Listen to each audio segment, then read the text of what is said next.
নমস্কাৰ এই মুহূৰ্তত আহি পৰিছে সন্ধিয়াৰ কিবা টপিক ব্ৰেকিং নিউজ। আজি হৈছে 22 এপ্ৰিল। আপুনি অৰুণোদয় আঁচনি নতুন নে পুৰণি হিতাধিকাৰী অৰুণোদয় আঁচনিৰ টকা পাবলৈ এই তিনিটা গুৰুত্বপূৰ্ণ কাম কৰক, অন্যথা আপোনাৰ একাউণ্টত অৰুণোদয় আঁচনিৰ টকা নাপাব। PM কিষাণৰ প্ৰতিজন হিতাধিকাৰী বেংক একাউণ্টত 3000 টকা প্ৰদান কৰিব কেন্দ্ৰীয় চৰকাৰে PM কিষাণৰ টকা বৃদ্ধি কৰিছে। আত্মগত প্ৰতিজন মহিলাৰ বেংক একাউণ্টত 25,000 টকা সোমাব। যদি আপুনি 10,000 টকাৰ চেক পাইছে তেনে ক্ষেত্ৰত আপুনি কৰিব লাগিব এটা বিশেষ কাম। চৰকাৰী ঘৰৰ প্ৰতিজন হিতাধিকাৰী বেংক একাউণ্টত চৰকাৰী ঘৰৰ প্ৰথম কিস্তি টকা ৰিলিজ কৰিব। মোদী চৰকাৰে কৰিছে বৃহৎ ঘোষণা। যদি আপোনাৰ ৰেচন কাৰ্ড আছে, ৰেচন কাৰ্ড থাকিলে লাভ কৰিব 4টা নতুন আঁচনি।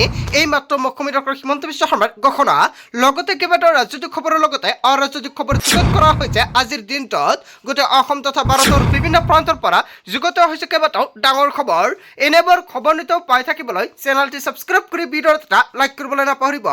আজিৰ আমাৰ প্ৰথম খুবেই গুৰুত্বপূৰ্ণ খবৰ হৈছে অসমবাসীৰ বাবে এটা ডাঙৰ খবৰ।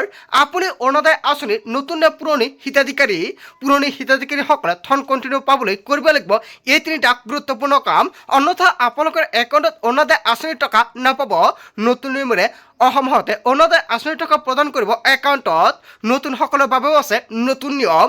অৰুণোদয় আঁচনিৰ লাখ লাখ হিতাধিকাৰী শীঘ্ৰে আপডেট কৰক KYC আপডেট নকৰিলে আপোনাৰ একাউণ্টত অৰুণোদয় আঁচনিৰ টকা নাপাব। 1250 টকাৰ পৰা 3000 টকালৈ বৃদ্ধি কৰা হৈছে অৰুণোদয়ৰ ধনৰাশি। এই টকা পাবলৈ অতি শীঘ্ৰে আপুনি KYC আপডেট কৰক। বহুতে হিতাধিকাৰী KYC আপডেট নকৰাৰ বাবে অৰুণোদয় আঁচনিৰ একাউণ্টত টকা সময়মতে জমা নহয়। KYC আপডেট নাথাকিলে আপোনাৰ একাউণ্টত নোসোমাব ধনৰাশি। অৰুণোদয় আঁচনিৰ ধন নিয়মীয়াকৈ পাবলৈ বেংক একাউণ্টটো ঠিক হৈ থাকিব লাগিব। আপোনাৰ একাউণ্টৰ কিবা সমস্যা হৈ আছে নেকি? যদি পান কাৰ্ড, আধাৰ কাৰ্ড আপোনাৰ একাউণ্টৰ সৈতে লিংক হোৱা নাই, অতি শীঘ্ৰে লিংক কৰক, অন্যথা চৰকাৰী আঁচনিৰ পৰা বঞ্চিত হ'ব আঁচনি। কেৱল এয়াই নহয়, অৰুণোদয়ৰ বাবে যিটো মোবাইল নম্বৰ দিছে সেই মোবাইল নম্বৰটো এক্টিভ কৰি ৰাখিব লাগিব, অন্যথা আপোনাৰ একাউণ্টত এই টকা নাপাব পাৰে। কিবা কাৰণত যদি টকাটো একাউণ্টত জমা নহয় তেনে ক্ষেত্ৰত লগে লগে ডাইৰেক্ট আপুনি অভিযোগ দিব পাৰিব সেই মোবাইল নম্বৰৰ জৰিয়তে। আৰু যদি অৰুণোদয় আঁচনিৰ লগত আপোনাৰ মোবাইল নম্বৰটো এক্টিভ হৈ নাথাকে তেনে ক্ষেত্ৰত আপুনি কিন্তু অভিযোগ দিব নোৱাৰিব, লগতে আপুনি অৰুণোদয় আঁচনিৰ পৰা বঞ্চিত হ'ব পাৰে। কিবা কাৰণত যদি মোবাইলটো পৰিৱৰ্তন হয় চৰকাৰক জনাব লাগিব। এতিয়াৰ পৰা প্ৰত্যেক ব্লকত এজন অৰুণোদয়ৰ সহায়ক থাকিব। যদি মাহৰ টকা মাহতে জমা নহয় তেনে ক্ষেত্ৰত ব্লকৰ অফিচলৈ গৈ আপোনালোকে দিব পাৰিব লিখিত আকাৰে অভিযোগ। তৃতীয়তে অৰুণোদয়ৰ ধন নাপালে অভিযোগ দিয়াৰ বাবে চৰকাৰে মুকলি কৰিছে ফোন নম্বৰটো হৈছে 1800202626। এই ফোন নম্বৰতে ফোন কৰি বা মেছেজ কৰি দিব পাৰিব অভিযোগ। ধন নোপোৱা মহিলাসকলৰ বাবে চৰকাৰে মুকলি কৰিছে হেল্প ডেস্ক আৰু ফোন নম্বৰ। পুৱা 10 বজাৰ পৰা সন্ধিয়া 6 বজালৈকে ফোন কৰি দিব পাৰিব অভিযোগ এই নম্বৰতে। ৰাজ্যৰ বিত্ত বিভাগে মুকলি কৰিছে এই হেল্পলাইন নম্বৰ। আজিৰ ভিডিঅ'ত যিমান পাৰে সকলোৱে বেছিকৈ শ্বেয়াৰ কৰি দিয়ক। অৰুণোদয় আঁচনিৰ তালিকাত নাম থাকিলে পুনৰ কেতিয়া অৰুণোদয় আঁচনিৰ টকা সোমাব আপোনালোকৰ বেংক একাউণ্টত? পুনৰ যদি হিমন্ত বিশ্ব শৰ্মা মুখ্যমন্ত্ৰী হয় তেনে ক্ষেত্ৰত 10 মে'ত আপোনালোকৰ একাউণ্টত 1250 টকাৰ পৰিৱৰ্তে 3000 টকা সোমাব পাৰে, কিন্তু এতিয়ালৈকে কনফাৰ্ম নহয়। যেতিয়া চৰকাৰ সলনি হ'ব নিশ্চয় সম্পূৰ্ণকৈ জনাই দিম। আজিৰ ভিডিঅ'ত যিমান পাৰে সকলোৱে শ্বেয়াৰ কৰি দিব যাতে সকলোৱে জানিব পাৰে। তাৰপিছত অসমবাসী ৰাজুক জনসমাৰ পৰৱৰ্তী খুবেই গুৰুত্বপূৰ্ণ খবৰ, লগতে এটা ডাঙৰ খবৰ। PM কিষাণ সন্মানিধিৰ ধন লাভ কৰা সকলৰ বাবে আহি গৈছে ডাঙৰ খবৰ। 23 নং কিস্তি লাভৰ বাবে শীঘ্ৰে পঞ্জীয়ন কৰক আপোনাৰ নাম, অন্যথা বঞ্চিত হ'ব পাৰে PM কিষাণৰ 23 নং কিস্তি ধনৰ পৰা। PM কিষাণৰ তালিকাত আপোনাৰ নাম অন্তৰ্ভুক্ত হৈ আছে নেকি? তেনে ক্ষেত্ৰত আপোনাৰ বাবে এটা ভাল খবৰ, লগতে এটা বেয়া খবৰ আহি পৰিছে। পঞ্জীয়ন নকৰা কৃষকসকলে নাপাব পাৰে PM কিষাণৰ 23 নং কিস্তিৰ ধনৰাশি। পঞ্জীয়ন কৰাৰ পিছতে ঘৰতে আপোনাৰ আবেদনৰ স্থিতি আপুনি পৰীক্ষা কৰক। আপুনি নতুনকৈ PM কিষাণত আবেদন কৰিছে নেকি? তেনে ক্ষেত্ৰত কেনেকৈ চেক কৰিব আপোনাৰ স্থিতি? আপোনাৰ সেই ফৰ্মটো এপ্ৰুভ হৈছে নে পেণ্ডিং হৈ আছে? কিদৰে পৰীক্ষা কৰিব সম্পূৰ্ণকৈ জানি লওক।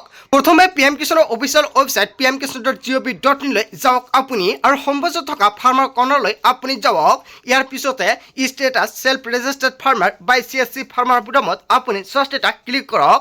নতুনকৈ খোল খোৱাৰ ফৰ্মত আপোনাৰ 12 অংকৰ আধাৰ নম্বৰটো অন্তৰ্ভুক্ত কৰক আৰু কাষত দিয়া কেপচা কোডটো আপুনি শুদ্ধকৈ অন্তৰ্ভুক্ত কৰক, আৰু শেষত চাৰ্চ বুটামত ক্লিক কৰিলে আপোনাৰ আবেদনৰ বৰ্তমান স্থিতি দেখিবলৈ পাব আপুনি।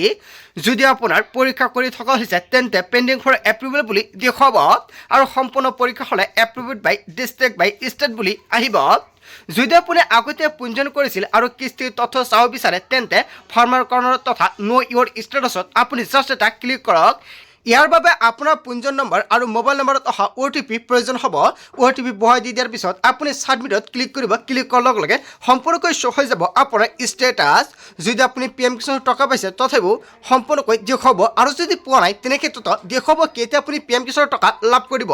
আজিৰ ভিডিঅ'ত যিমান পাৰে সকলোৱে শ্বেয়াৰ কৰি দিয়ক। অসমবাসী ৰাজুক জনাই অসমৰ পৰৱৰ্তী খুবেই গুৰুত্বপূৰ্ণ খবৰ, লগতে এটা ডাঙৰ খবৰ। নিৰ্বাচনৰ ফলাফলৰ পাছতে ৰাজ্যত চলিব ধাৰাবাহিক উচ্ছেদ অভিযান। 14 দিনৰ পাছতে নোটিছ লৈ সাজু হ'ব প্ৰশাসন। বাৰিষা কালত এইবাৰ হাজাৰ হাজাৰ লোকক কৰা হ'ব উচ্ছেদ প্ৰসংগৰ সৈতে সম্পৰ্ক নাই কোনো মুছলমানৰ। বিজেপিৰ ইস্তাহাৰতে আছে উচ্ছেদৰ প্ৰসংগ।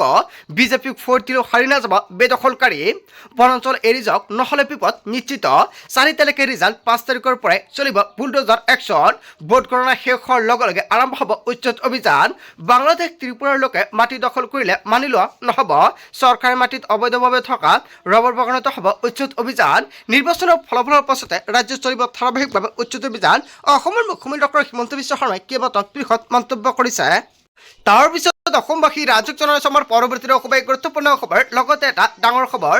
ৱাশ্বিং মেচিনক চাফা কৰিব নোৱাৰিব তৃণমূল কংগ্ৰেছক। পবিত্ৰ গংগাক ডুবাই গা ধুৱাব লাগিব তৃণমূল কংগ্ৰেছক। 4 মে'ৰ পাছত পশ্চিমবংগত তৃণমূল কংগ্ৰেছৰ গুণ্ডা বাহিনীৰ ৰক্ষা নাই। অসমত তৃণমূল কংগ্ৰেছৰ গুণ্ডা বাহিনীৰ বাবে তলা বন্ধ। এনেকুৱাকৈ অসমৰ মুখ্যমন্ত্ৰী ডক্টৰ হিমন্ত বিশ্ব শৰ্মাই কেইবাটাও বৃহৎ মন্তব্য কৰিছে। গুণ্ডা বাহিনী অসমত প্ৰৱেশ কৰিব নোৱাৰিব। তৃণমূল কংগ্ৰেছৰ গুণ্ডা বাহিনী বাংলাদেশ পলাব লাগিব। বাংলাদেশে একমাত্ৰ ঠাই য'ত গুণ্ডা বাহিনী থাকিব পাৰিব। বাংলাদেশী আৰু মমতা চৰকাৰৰ মাজতে ইলিউলু সম্পৰ্ক আছে বুলি মন্তব্য কৰিছে হিমন্ত বিশ্ব শৰ্মাই। পশ্চিমবংগ বাবৰৰ ভূমি নহয়, ৰবীন্দ্ৰ ঠাকুৰৰ ভূমি। হুমায়ুন কবিৰৰ বাপেকৰ সম্পত্তি নহয় পশ্চিমবংগ। অসম হুমায়ুন কবিৰৰ থকা হ'লে 2 ঘণ্টাৰ ভিতৰত ট্ৰিটমেণ্ট কৰি দিলেহেঁতেন। পশ্চিমবংগত গৰ্জন মুখ্যমন্ত্ৰী ডক্টৰ হিমন্ত বিশ্ব শৰ্মাৰ। তাৰ পিছত অসমবাসী ৰাজুক জনাই অসমৰ পৰৱৰ্তী খুবেই গুৰুত্বপূৰ্ণ খবৰ, লগতে এটা ডাঙৰ খবৰ। মোদীৰ লগত শত্ৰুতা কৰক, ৰামকৃষ্ণৰ লগত নহয়। পুনৰ হিমন্ত বিশ্ব শৰ্মাৰ বিস্ফোৰক মন্তব্য। মনুষ্যই ভগৱানৰ লগত কেতিয়াও শত্ৰুতা নকৰে। মমতা বেনাৰ্জীয়ে নিজকে ভগৱানতকৈ ডাঙৰ বুলি ভাবে। থানা মমতা বেনাৰ্জীৰ লগতো আছে, মোৰ লগতো আছে। TMCয়ে মোক এটা গুলি মাৰিলে মই 2টা গুলি মাৰি দিম। মই 2টা গুলি মাৰিলেহে শান্ত হ'ম। মই ভয় কৰা মানুহ নহয়। মোক বাংলাদেশী মিয়াৰ ওপৰত নালাগে। পুনৰ হিমন্ত বিশ্ব শৰ্মাৰ গৰ্জন। মই বাংলাদেশী মিয়ালৈ ভয় নকৰোঁ। আমি সনাতনী হয়, আমাৰ চুলিডালো চুব নোৱাৰে। এতিয়া যুঁজিলহে আমাৰ ভৱিষ্যত সুৰক্ষিত হ'ব। পশ্চিমবংগৰ পৰা গুণ্ডাৰাজ শেষ কৰি দিম। মমতা বেনাৰ্জীয়ে গো মাংস খুব ভাল পায়। ৰামৰ লগত প্ৰতিযোগিতা কৰাৰ আগতে হনুমানৰ লগত প্ৰতিযোগিতা কৰক। এই দেশ ভগৱান শ্ৰীকৃষ্ণ আৰু ভগৱানৰ ৰামৰ হয়। গুণ্ডাবোৰক শেষ কৰি দিম।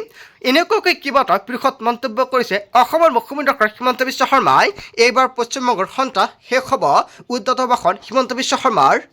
তাৰ পিছত অসমবাসী ৰাজুক জনাই অসমৰ পৰৱৰ্তী খুবেই গুৰুত্বপূৰ্ণ খবৰ, লগতে এটা ডাঙৰ খবৰ। ৰাজ্যজুৰি চলিব লোকপিয়ল।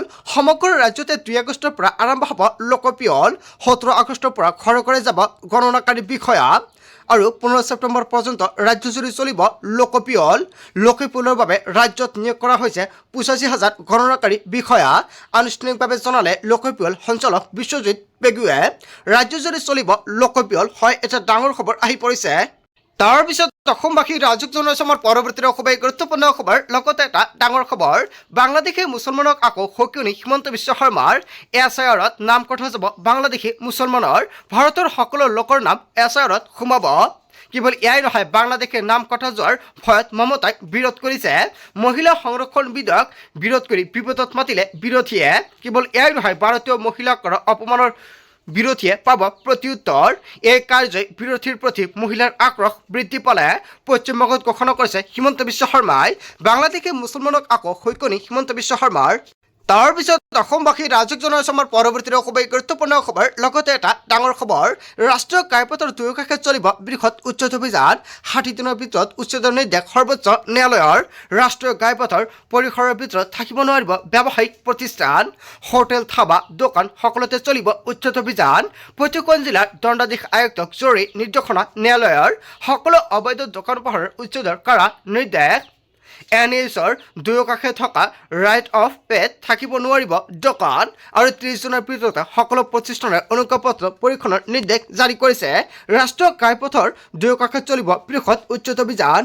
তাৰপিছত অসমবাসী ৰাইজক জনাইছোঁ আমাৰ পৰৱৰ্তী অসমৰ এই গুৰুত্বপূৰ্ণ খবৰ লগতে এটা ডাঙৰ খবৰ চিণ্ডিকেটৰ গুণ্ডা আৰু মাফিয়া ভ্ৰষ্টাচাৰী শেষ সকিয়নি প্ৰধানমন্ত্ৰী নৰেন্দ্ৰ মোদীৰ চিণ্ডিকেটৰ গুণ্ডা বাহিনী আৰু ভ্ৰষ্টাচাৰীক থমক প্ৰধানমন্ত্ৰীৰ 29 এপ্ৰিলৰ ভিতৰত সকলোৱে আত্মসমৰ্পণ কৰক নিজৰ জিলাৰ থানাত আত্মসমৰ্পণ কৰক সকলো গুণ্ডাই 4 মে'ৰ পিছত এটাও চিণ্ডিকেট চলোৱা গুণ্ডা আৰু ভ্ৰষ্টাচাৰী বাচিব নোৱাৰিব সকলো গুণ্ডা আৰু মাফিয়াক সকিয়নি বান্ধি দিলে মোদীয়ে সময়সীমা বান্ধি দিছে কেৱল এয়াই নহয় গুণ্ডাৰাজ মাফিয়াক চলিবলৈ দিয়া নহ'ব টিএমচিৰ গুণ্ডা আৰু মাফিয়াক টাৰ্গেট কৰি এই সকিয়নি প্ৰধানমন্ত্ৰীৰ চিণ্ডিকেটৰ গুণ্ডা মাফিয়া ভ্ৰষ্টাচাৰীক শেষ সকিয়নি দিছে নৰেন্দ্ৰ মোদীয়ে বন্ধু বান্ধৱীসকল গোটেই অসম তথা ভাৰতৰ বিভিন্ন প্ৰান্তৰ পৰা যুগত হৈছে কেইবাটাও ডাঙৰ খবৰ এনেবোৰ খবৰ নিতেও পাই থাকিবলৈ চেনেলটি ছাবস্ক্ৰাইব কৰি ভিডিঅ'ত এটা লাইক কৰিবলৈ নাপাহৰিব।